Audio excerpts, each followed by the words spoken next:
और आइए अब हम आपको दिखाते हैं कि कैसे पाकिस्तान में फील्ड मार्शल आसिम मुनीर का गेम ओवर होने जा रहा है।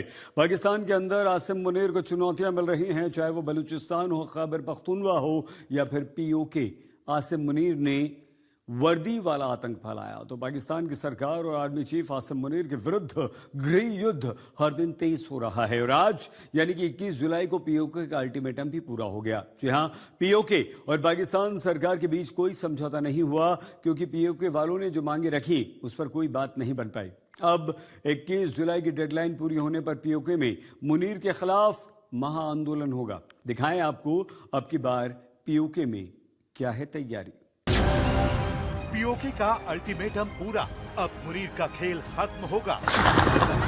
पीओके में चली गोलियों और हत्याओं का मुनीर से हिसाब होगा।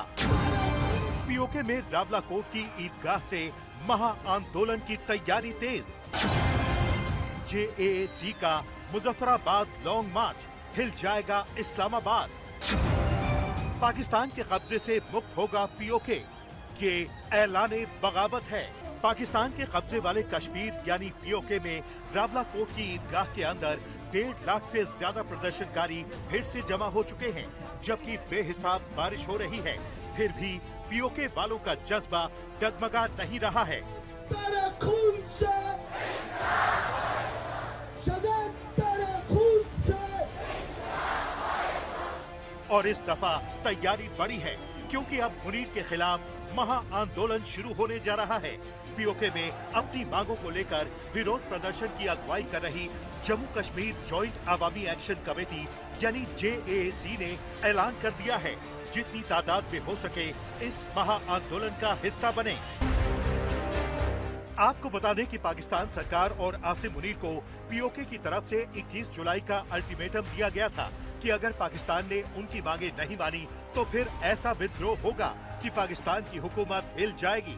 और जेएसी की माने तो अभी तक कोई समझौता नहीं हुआ है और न ही उनकी मांगे मानी गई हैं। ऐसे में जेएसी ने सोशल मीडिया पर एक्स पोस्ट में कहा है कि 45 दिनों से जारी उत्पीड़न और क्रूरता, बड़े पैमाने पर हत्याओं और हुक्मरानों के जरिए बुनियादी मानवाधिकारों के उल्लंघन के बावजूद हम कश्मीर के लोगों की दृढ़ता को सलाम करते हैं।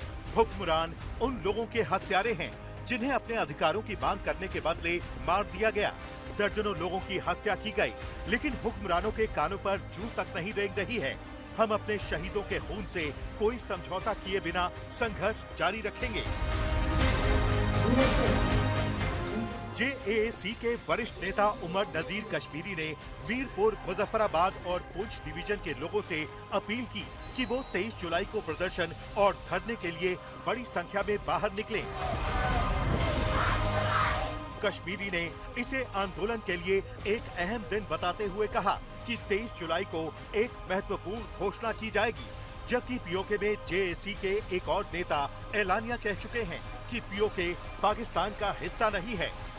आपको बता दें कि पीओके में मुनीर की बर्बरता के बाद जेएसी ने अल्टीमेटम दिया था कि अगर 21 जुलाई तक उनकी शर्तें नहीं मानी गईं, तो फिर आर पार की लड़ाई होगी।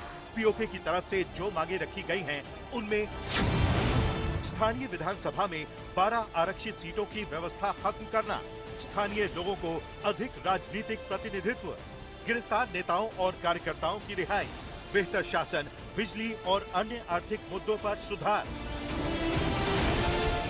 पीओके में आंदोलन को लीड करने वाले 600 से ज्यादा नेताओं की गिरफ्तारियां हो चुकी हैं। पाकिस्तान के अंदर से ही खबरें आ रही हैं कि इस आंदोलन में 70 से ज्यादा लोग मारे जा चुके हैं। हालात ये हैं कि पाकिस्तान सरकार किसी भी तरह से पीओके वालों को शांत करने में लगी हुई है, लेकिन वो अपने हक के लिए अड़े हुए हैं और अपनी आजादी मांग रहे हैं।